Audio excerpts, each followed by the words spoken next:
guys, and welcome back to another video.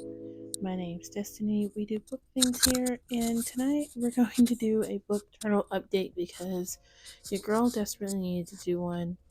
This was filmed in two separate settings, so we're starting out strong with Nona the Ninth. Nona the Ninth was the first one I finished this month. I ended up giving it, I want to say 3.5 stars. I absolutely enjoyed this. I found it to be a bit confusing, but by the end, I was enthralled and I wanted to know more. I'm excited for Alecto the Ninth and to know what's going to happen even further into this series. I don't want to talk too in detailed, and I wouldn't read my writing too in detailed because it does have spoilers in it. We're also going to fill in for Harold the Ninth here in just a minute as well. Next, I finished A Court of Wings and Ruin. I have been reading that one for a while. I ended up giving it 5 stars again. I think that Acro War was my favorite the first time I read through. I loved Rhysand and Freya's relationship, and I loved the connections. I loved getting to see the Court of Dreams a little bit more. Upon second time reading through, A Court of Mist and Fury is my favorite. I think it's just what I needed at the time that I read it. And so Aqua War for me was kind of dragging on just because I had that emotional connection to A Court of Mist and Fury that by the time I got to this one, it just didn't have as much. Now we're filling in for Harold the Ninth. I read this before Nona, obviously. As I was filling in this journal this night, I realized I did not put Harrow in like I should have. So as you can see, I go back and add Harrow. I'm not going to tell you what rating I gave it because I can't remember. I know I didn't give it more than a 4. I love this series. The series overall is a 5-star series. I don't like that it made me feel stupid. And that's why I got such a low rating, because it made me feel stupid. I feel like with Harrow and Nona, they're both very much trust the process kind of series. And if you cannot roll with the flow and trust the process, do not read them. Next, I read The Bells. This one was really interesting. It is a story where everyone who is born gray and kind of like a lump. The goddess of beauty fell in love with her humans, and her god husband cursed them, and she's given the bells to make people beautiful. There is mojo basically in their blood that makes people beautiful, and things aren't what they seem. Obviously, it was really good. I think I gave it 4 stars. Next, I finished Home Before Dark by Riley Sager. This one I don't think I gave it 5 stars either. I think it was like a 4. I enjoyed it. It maybe, did I give it? I think I gave it 4 point. I can't tell. This one the ending, I hated the ending. And let me know in the comments, please. Is this something that Riley is known for? Because if so, I don't want to pick up any more of their books. If it's not, then cool. I just found this ending to be very anticlimactic. I was with the ghost story. I was with the paranormal possible issues. And I was with the book her father was writing. Like, I was down for all of that. And the ending just kind of took it out from under me. And if the rest of them are going to be like that, I don't know if I want to pick it up. Next, I finished Miss Slade in Parts Half Unknown, which is the latest in the, I can't think of what the name of the series is, Wayward Children series, I believe. I loved this one. I think it gave us an opportunity to see new worlds and to see our characters kind of grow up and become adults. This one follows Ancy, which was from the last book, so we're following her again.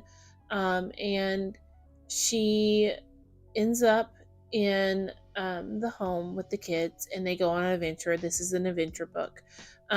So basically we get back and forth between the books. One book is an adventure, one book is about the child itself.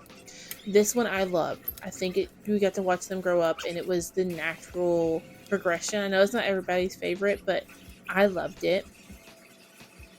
Now we're on to a new day and more book journaling. So the first one I'm putting in here, I want to say, I'm going to wait a second because I could be completely wrong. Let's see. Oh, I'm adding the corner decorations. This book is getting fluffy in that one corner just because I hate the little orange decoration in it. My next book journal will be color, will be either a dot grid or a grid because I prefer that.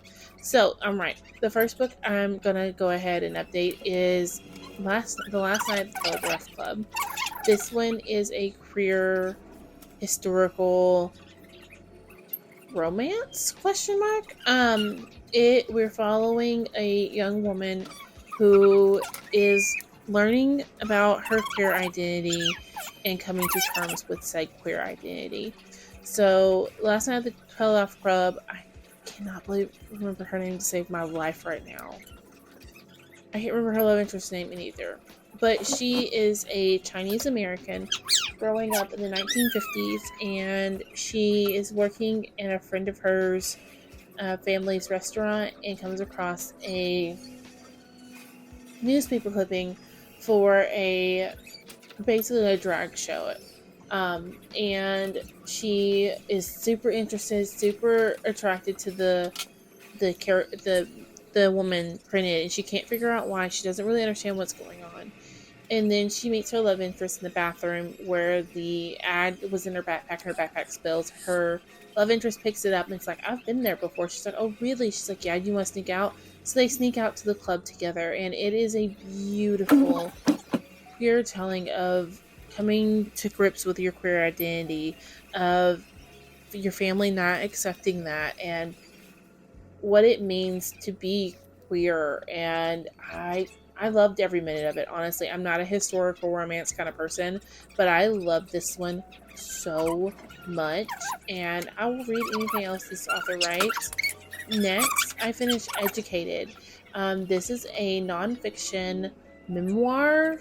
Yes, it is a memoir about a young woman who grew up in the middle of nowhere in the mountains with a father who was paranoid and a doomsday preparer.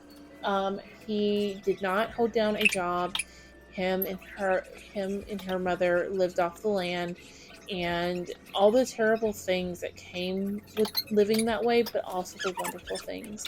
She talks about how she never got a high school degree. She never graduated from high school, and back in the 90s, let me just preface that, back in the 90s, her brother was able to convince her college, that her mother homeschooled them, and so she went to college without ever having a formal degree, got into Cambridge and graduated. And this is her story, and I have to say, if you've never read this, I have to say you should. It is so beautiful as it is heartbreaking. If you are from a dysfunctional family or you have been disowned by your family, you may want to skip this one. This one may not be for you because it is hard to read. It's hard to really watch her come to terms with the fact that her mother won't have anything to do with her because she won't have anything to do with her father, of her learning that her father may have a mental disorder, and that's what has caused all of this.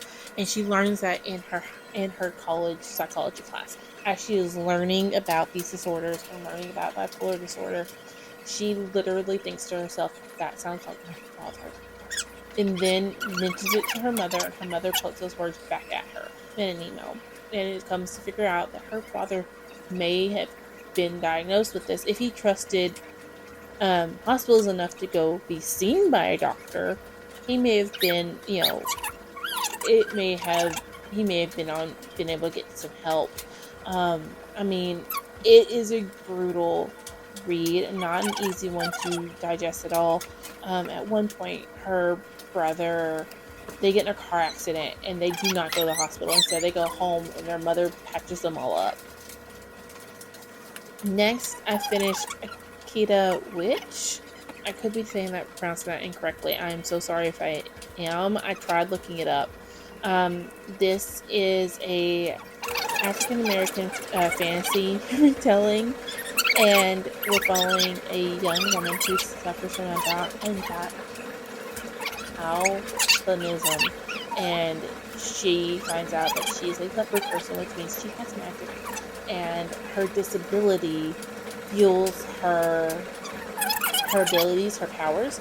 Um, I apologize if you're seeing the troll stickers at this point in the video. My little one is sitting over next to me and she is coloring too, as she put it, and she wanted stickers. So every once in a while I will stop what I'm writing and pick up and give her stickers to put in her coloring book and then go back. But this one, if your disability in the lamb world, which is just the normal world, fuels your abilities in the leopard world. So it is a very, very interesting story. It is based in, I think, West African mythology. Could be wrong. I have been picking up a lot more African American authors and African American fantasy, and I am in love. I think it's so interesting the worlds they build with that, with the mythology, the African mythology. But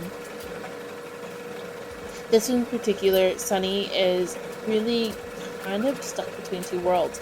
Not only is she stuck with one world where she has all these powers and everything, she also is stuck because her family does not have these.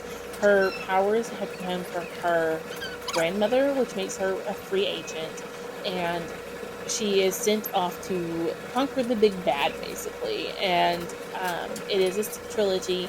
They're all out. I have finished the next one, which is Al-Qaeda Warrior. And then I'm hoping my library will get Akaya Woman so I can finish the series. But I absolutely love this. Now, on to the last one, which is the program. This one, I wish it had done more.